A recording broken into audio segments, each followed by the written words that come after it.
Everybody please rise for the flag pledge.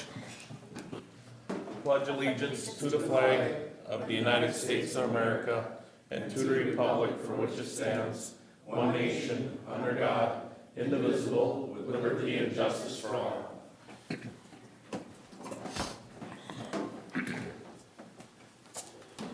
Okay, good evening. Welcome to the Morrison County Planning Commission public hearing for May 14th, 2024. I have a few items to cover before we get started. Please sign in at the door if you have not already done so. There you will also find a detailed handout of the step-by-step procedure we'll follow tonight. If you wish to take one, please do. Please put any electronic devices on a silent mode at this time. Also, please note that all testimony is being recorded for the record. Members of the Planning Commission are appointed by the County Board of Commissioners with one member from each of the 5 commissioner districts. Land Service staff is here to assist the Planning Commission with its duties. The task of the Planning Commission is to hold a public hearing and make a recommendation to the County Board of Commissioners for approval or denial of requests for conditional and interim use permits, rezones, plats, and ordinance amendments in accordance with state law and county ordinance. The burden of proving a request meets the criteria for approval rests with the applicant. There's a protocol for how we will proceed tonight. For each request on the agenda, we will hear a staff report, hear testimony from the applicants, and then we will discuss and gather more information as needed. Next, I will ask if there's anyone in the audience wishing to speak to the request. I will ask each party to come to the podium, and that would be the one up over there by the wall. State their name and address for the record and give their testimony. Please be as factual as possible and direct all statements and questions to me. After all testimony is complete, I will close the public hearing portion of the process. The Planning Commission will then review and discuss the case in terms of our findings of fact criteria as required by Minnesota statute and county ordinance. We'll have a series of votes, discuss whether conditions be made. Then there will be a final motion to recommend approval or denial to the County Board of Commissioners. After this final vote on your request, you may leave if you wish. The County Board of Commissioners will then consider the request and our recommendation at their next regular meeting and will either grant or deny the request. Okay, so for our first agenda item here, we have 100 Acre Apiary LLC, Chris Hagan, application to rezone a portion of a parcel from agriculture to rural residential for the purpose of development. Located in point of government lots 2 and 3, section 19, township 40, range 32, Little Falls Township. If the applicants please come forward at this time and state your name for the record.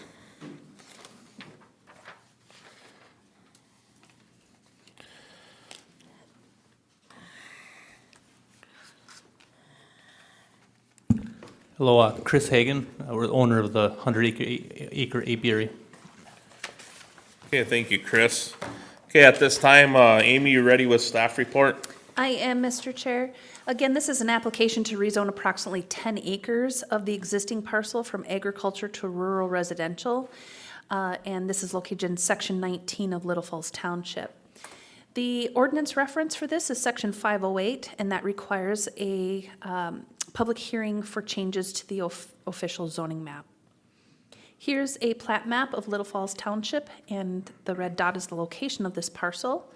And then here's the rezone request received from the applicant. And then here's an aerial photograph of the parcel outlined in blue, and then also some oblique imagery of the property. The applicant owns this 19.8 acre parcel with frontage on Hilton Road, and the property is undeveloped. The parcel is currently zoned agriculture, and surrounding parcels are zoned residential, Mississippi Headwaters Board, and agriculture. Uses consist of residences, forests, and crop fields. And here's a zoomed out aerial photograph of the area with the zoning layer turned on. And then here's a further zoomed out for land use. The applicant requests to rezone the west portion of the property to rural residential. 4 new parcels are proposed for residential development. If the lot splits are done simultaneously, it must be platted. And so here is again an aerial photograph of the parcel outlined in blue, and then the area in red is the area they're looking to rezone. The purpose of the agriculture zoning district is to promote and protect areas which have high-quality agricultural lands and are essentially rural in nature. Within this district, agricultural activities shall be given precedence over other land uses. The purpose of the rural residential zoning district is to promote and protect areas which have low density, generally residential development, and are essentially rural in character. It is intended to allow traditional rural activities such as agriculture, forestry, home businesses, and occupations in manners that do not degrade the rural character of the area. The applicant did attend a development review team meeting, which included a representative from the Little Falls Township Board. The township supports a rezone to rural residential as the parcel is larger and more rural in nature. The applicable comprehensive plan goals and objectives is agriculture goal A1, goal A2, objective 1, and then in residential goal B1, objectives 1, and then goal B2, objectives 1 and 2. 107 notices were sent and no comments were received before the public hearing. And then here are some zoning amendment discussion questions, Mr. Chair. They're not required, but you can certainly use those as a guide for discussion. Okay, thank you, Amy. Mr. Hagan, you have anything to add to the staff report, or everything look good to you, or? That looked good. I did take the liberty of contacting a septic installer just for the purpose of doing kind of soil borings, and I can turn those in you guys if you'd like. Dave Prisbilla did the study. We did 4 different borings, roughly where our potential future lots might split out, and he didn't see any issues with future septic placement on those. So they in his opinion, they would be buildable lots. Okay. Yeah, if you can give it to Amy. Thank you. Like that exhibit 1. Okay, we'll open up to the board for some questions. Before we do, I'll have one for Amy, maybe.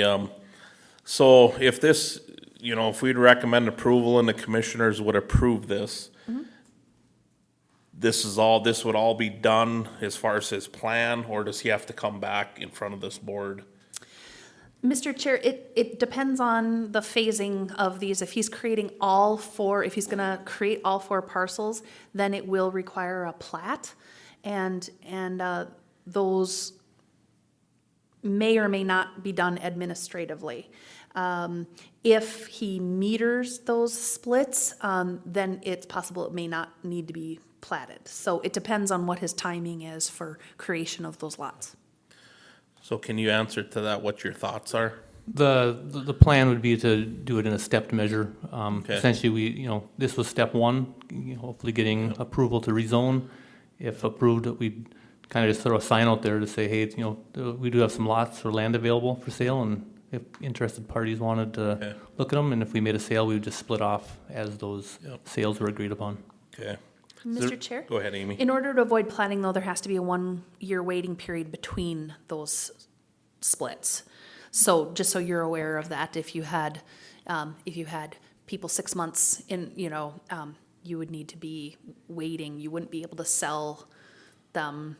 If you make a split, then it's a 1-year waiting period before you can split again. Yep. So it'd be something you need to be aware of. Yep, understood. Okay. Because the reason why I asked that question is normally we just look at this, what you're going to use this for and why we're going to rezone. So I think we'll ask a few more questions that normally we wouldn't ask, I think, in case you would want to do the plat thing, So one of the, I guess I'll just open up to these guys, and then I got a few questions. But you guys got any questions for the applicant? We'd probably go just a little more in depth than we normally would, I think, just to get an idea of more what's going to happen with this project. Mr. Chair, Go ahead, John. do you have a demand for this already, or is this you're trying something new, trying something different? There's been interest, people that know we own the property, and people who know people that know we own the property have reached out to us to say, hey, are you interested in selling some land? And yes. Understood. From a development perspective, that can mean a number of things, but you haven't identified a builder to work with or have model homes or anything like that. This is No. all custom. Yep. Okay. And then I don't know if you have the answer to this, but all of the neighboring properties around this, is there any agriculture output or produce, or it doesn't look like it from the map, but Yeah, I thought I'd ask. At the closest, if you were to go straight east through probably a quarter mile of my property, Randy, Raji has some corn and soybean fields over that way, and then Okay. there's a couple of hay fields around the area that different farmers pull some hay off every year. Perfect. Thank you. That's it. Okay, thanks, John. Anyone else? Mr. Chair, Go ahead, Marv. how long have you owned this property for? We purchased it in 2016, I believe August of 2016, my wife and I.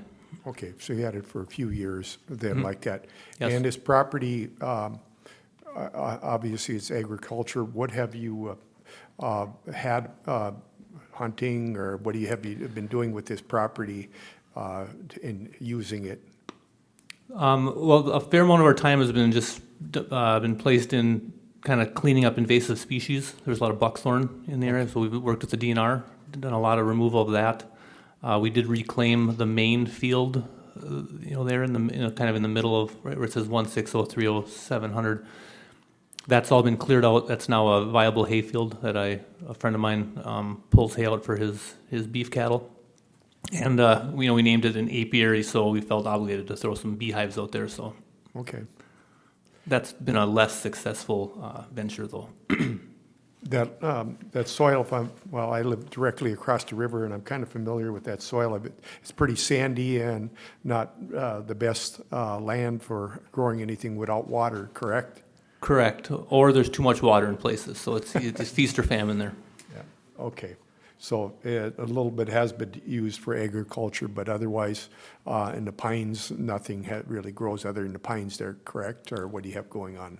No, just, the pines are there, and the red oaks are starting to push up underneath them. We did have a woodland management plan created by a local forester, and, so we kind of have a little better understanding of, he's telling us that those pines are not native to that area, and that the red oaks really want to take over, and they're slowly doing that, so. So have you planted trees in there, or the red oaks are just coming on their own? The red oaks are naturally doing their thing. I've been trying to reestablish some more maple trees, red pines in areas, but it's the deer do their best to kind of keep my production at close to zero as well. Okay. Thank you. I have no more questions at this time. George, did you have any questions for the applicant? No, Mr. Chairman, not really. I guess I'm very familiar with the property. I've been on it many times, so I guess I don't have any questions. Okay, thank you. Okay, so one of the things I have is you're just looking at selling the lots, and you're gonna utilize Hilton Road for them lots, right? Correct. And so there won't be like your own drive or anything for that, no cul-de-sac or nothing, it'll just use Hilton. We're hoping to use just using Hilton Road and access. Okay.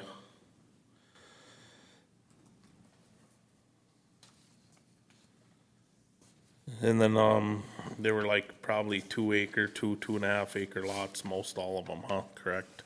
I believe the minimum size was 2.5, based on the rules that Amy had shared with us at the Okay. DRT.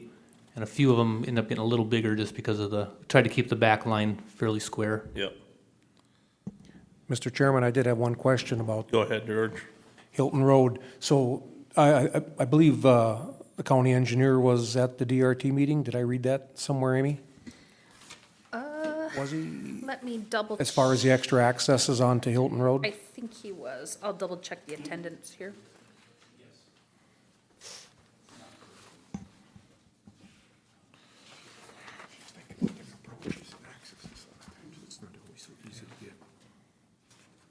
I believe he was. I think I saw that somewhere. Yeah.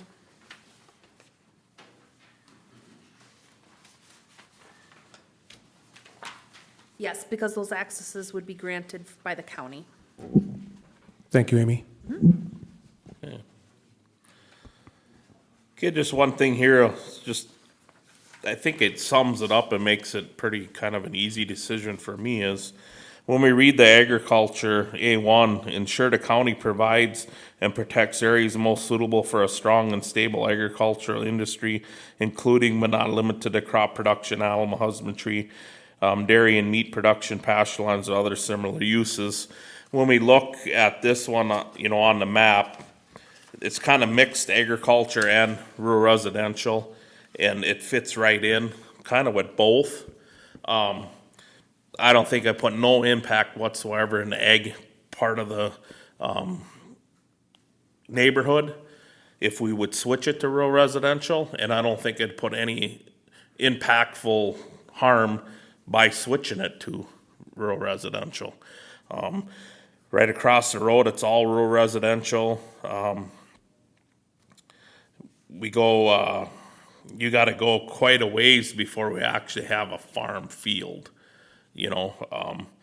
Yes, forestry's part of ag also, but I think when we look at the area, it's not really spot zoning or nothing like that, cause you go up and down Hilton, it's tons of houses, there's some ag mixed in, you go south, there's a little more ag mixed in, so I think, I can't see where switching this, rezoning to rural residential would be any impact on the area, where it would be a negative.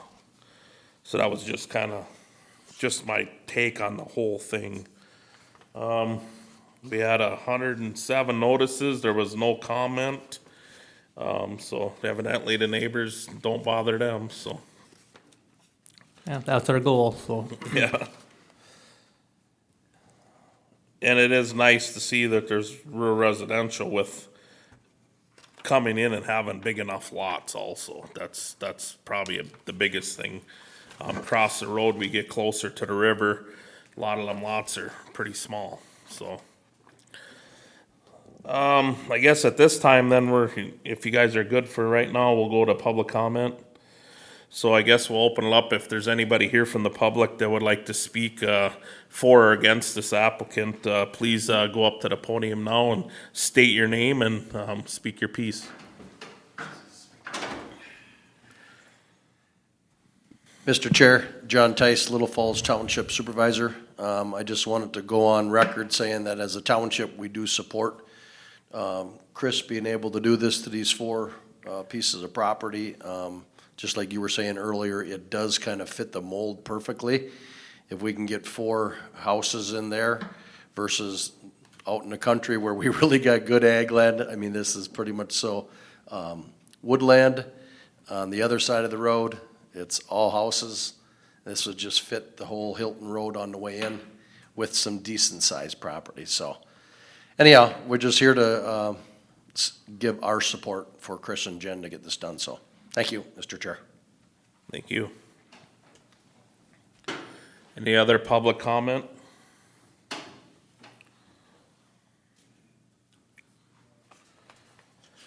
Any other public comment? I'll ask one more time and then we'll close it. Any other public comment? Hearing none, we'll close this portion of the meeting to the public. Anybody on the board have any other questions, comments for the applicant or staff? Mr. Chairman, Go ahead, George. I guess, and I guess I would agree with you on this, and to me, it would serve as a transitional area from agriculture to rural residential, and then across the street to pretty much residential with very small lots and high population density. So it does fit the mold. Thank you. Thanks, George. Mr. Chair, Go ahead, Marv. I agree with, exactly with both you and George had spoken about that. I mean, this is a perfect scenario. It fits exactly in there, and, 107 notices. Township okay with it, county engineer, go ahead, allowing access, septic design, septic system has been already checked out, so we can put regular systems in. I mean, this is, you couldn't ask for anything better, in my opinion. Fit that. Thank you, Marv. Okay, I guess if nobody has anything else to say, we'll just move to the vote. You guys ready for that? Okay, we'll just do a roll call vote. Yes or no for, switching the rezone or approving the rezone? John? Yes. George? Yes. Marvin? Yes, And myself, Clint, is yes. Okay, so we have, everything's, in the affirmative. So I guess I'd take a motion to recommend approval to the county commissioners. Mr. Chairman, I'd make that motion. I'll Okay, second that.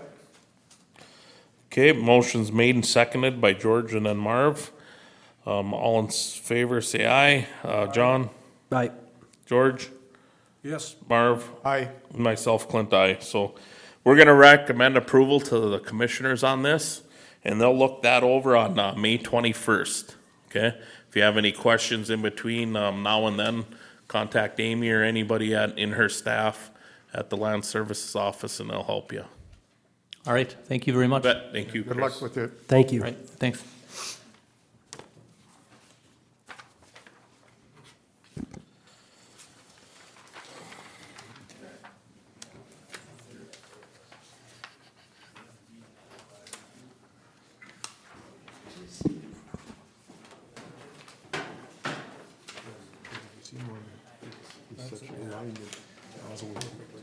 I used to live down there, Okay. so I know the area well. It's perfect. Yep. It's where it needs to be. Yeah, I've been on that road hundreds and hundreds of times. That is just like a nice transitional area. No, that's a I'd good, Rather than a 1 acre piece of. He's always here, but I don't think he ever says anything. I think he's a reporter. that's all downhill. Chuck Barron's just bought that lot. Wait for John or Chuck to get out here and then we'll. Yeah. I think them already, rural residential that are broken. Number 2. Yeah, wait till he gets out of here making noise and then We we'll. won't be around to see it. Okay. I read that thing 3 times. It's a good reading. Okay, the second agenda item we have is the proposed Morrison County Land Use Ordinance Amendments. I think we'll just have Amy go through each one, and then after she's done with one of them, then I'll just ask you guys if you have any comments or questions, and then if the public has, if not, we'll move to the next one. And then at the end, we can do our vote. Okay? So Amy, you want to go ahead with the first one? Yes, so what I'm gonna do, Mr. Chair, is I'm just gonna go section by section. I know you have seen this draft many times, so I'm not going to go through, so I'm just gonna, essentially what I'm gonna say is section 200 are the definitions that we're looking to change, add, or amend. Do you have any questions on section 200? Okay. Okay, and do you wanna ask the public if they have Yeah, I any will. questions? Okay. So we only have one person in the public. Do you have any questions on any of these ordinances? Okay, because we're not going to really go in depth into them. If you wanted some more in depth, we'd have to get you something on that. We just don't. Well, I can certainly explain Yeah. that, but if you have specific questions, so, okay, well then we're gonna go to section 300, and the amendment that we're looking there is changing the access to the road when creating a new parcel. Any questions regarding that? Do you happen to have a copy to give? Okay, great. Any questions on that? By the planning commission?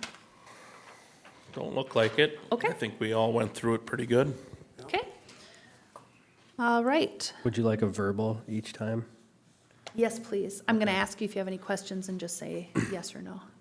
That'd be fantastic. Thanks. You got it. All right. All right. The other, then we're moving on to section 600. And this is the zoning districts and map.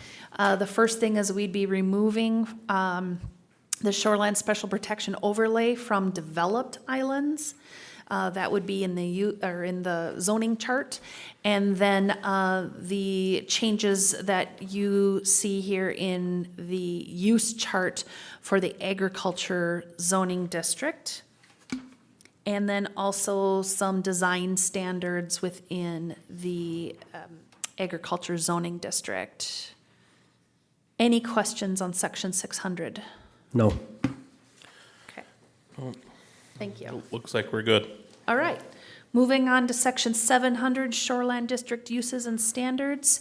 So the first part of this is the use chart and making a few changes to the use chart, just removing some references to other sections, and then also adding a couple of uses. Any questions on the use chart? Nope. Nope. Oh, I think we're good, Amy. Okay. Then we move to section 706, which is placement, height, and design of structures, also in shoreland. First part is structural setbacks that were omitted from a previous update that are just being added back in, and then clarifying the deck standards. Nothing different, just clarifying. And then we get to height, size, and design of structures, and that addresses principal structure height and accessory structure height and setbacks. Any questions on that?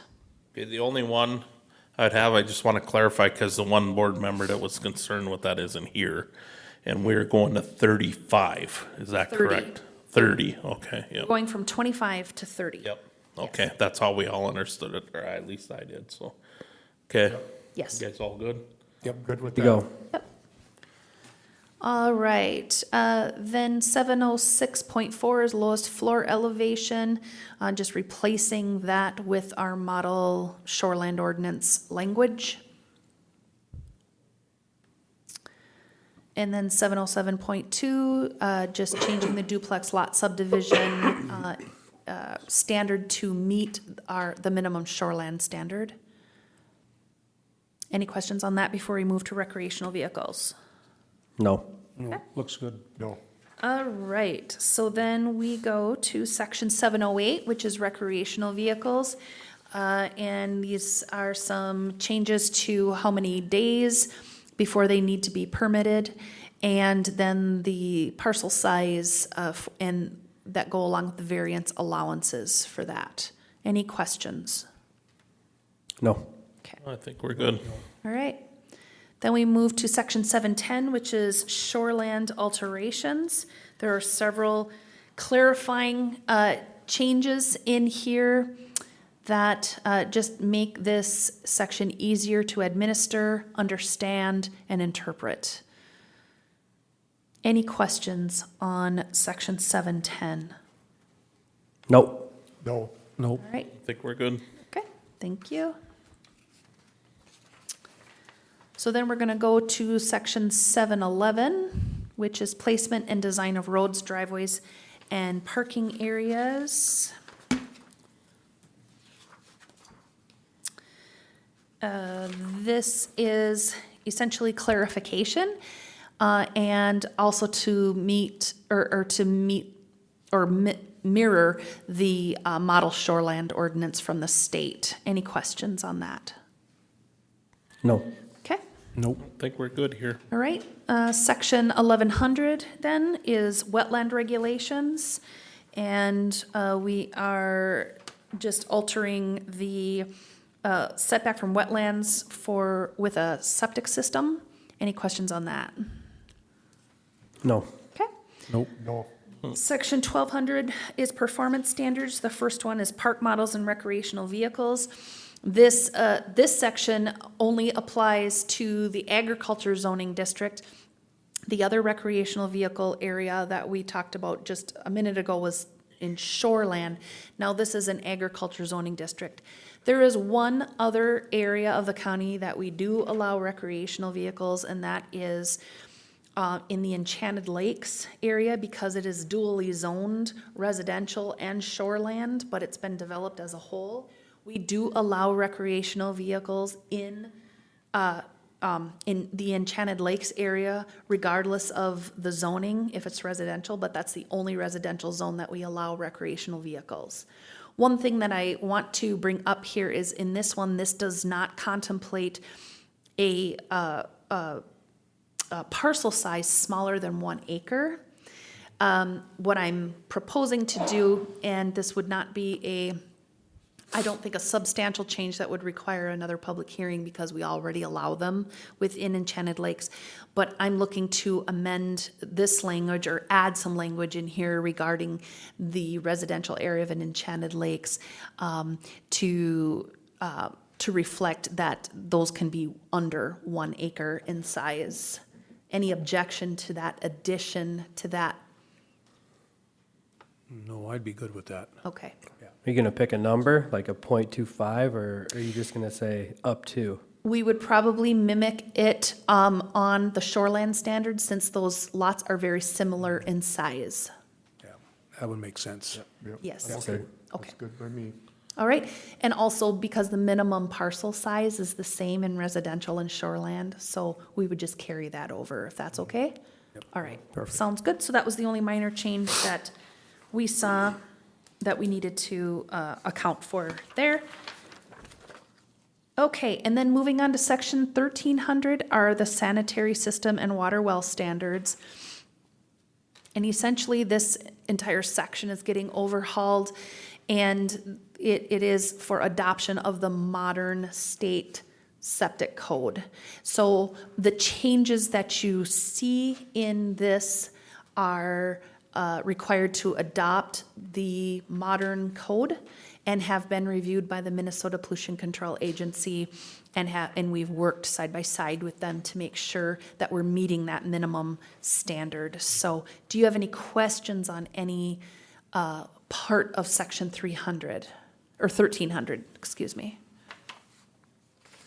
Yeah, Amy, I've got a question. I was reading 4E, I think it is. Part of that? It looks like- 4E, you need to give me a little more than that. It'd be Okay, all 1301.1. unfinished basements and dwellings shall be counted as 1 bedroom at minimum for the purpose of determining design flow. Can you give me the citation? I mean, 1301.5, is it Okay, 1301.7? I was going, design requirements, it's under, 130125. Or that one? 1301.25? correct. Yes. Okay. On a- Okay, and what is the question? Yeah, well, I didn't, a lot of these homes, don't have a bedroom, but it sounds like you are going to make this, that they have to design the septic, that it would be 1 bedroom. Has that been that way before? No. Nope. So for design requirements, it is in the past and right now, it is however many bedrooms the property owner claims there will be, regardless if they're proposing a basement or not.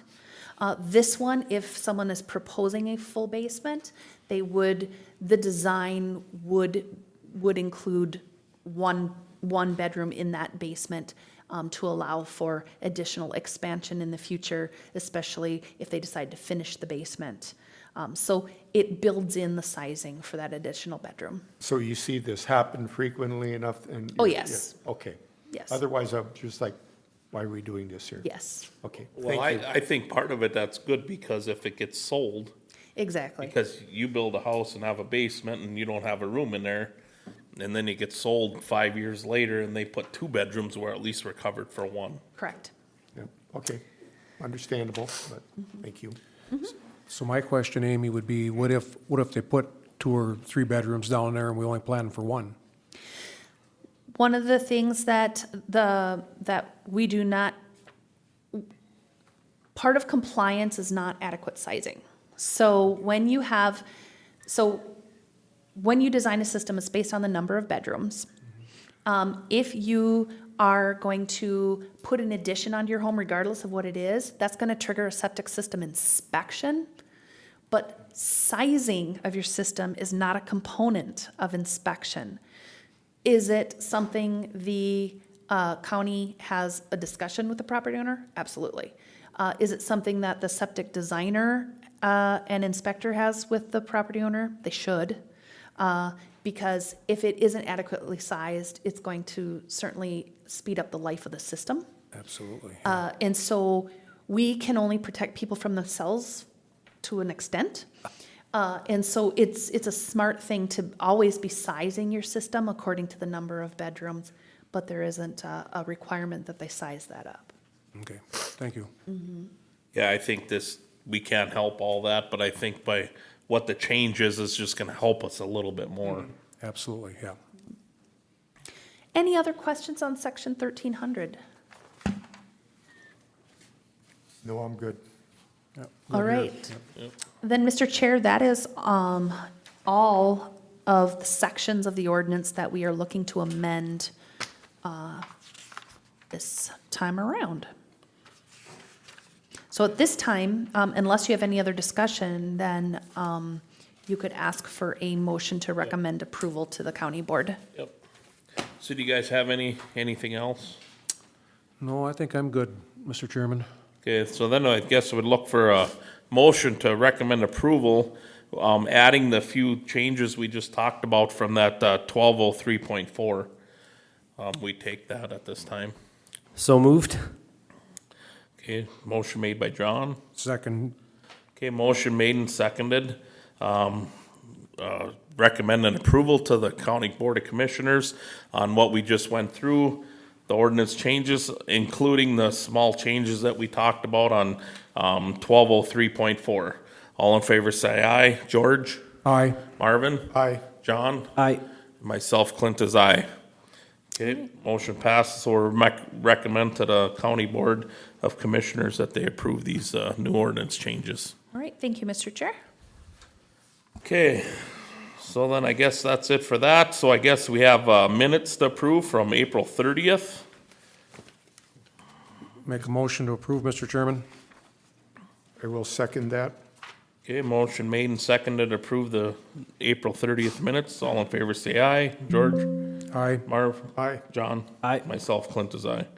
Okay, new business. I don't have any. Amy, you have any? No, I do not, Mr. Chair. Then we have old business. I have none. No. I don't, oh, well, actually, let's back up. Well, kind of new business, but just to let you know that the FEMA has remapped Morrison County. And so we have new floodplain maps that will become effective very soon. And they'll become effective as soon as we adopt the new floodplain ordinance. That must be adopted by July 31st. So here, probably come June-ish, we're going to be doing another public hearing to redo or adopt a whole new floodplain section of the ordinance. So that'll be coming, but that's on the horizon. So just want to let you know.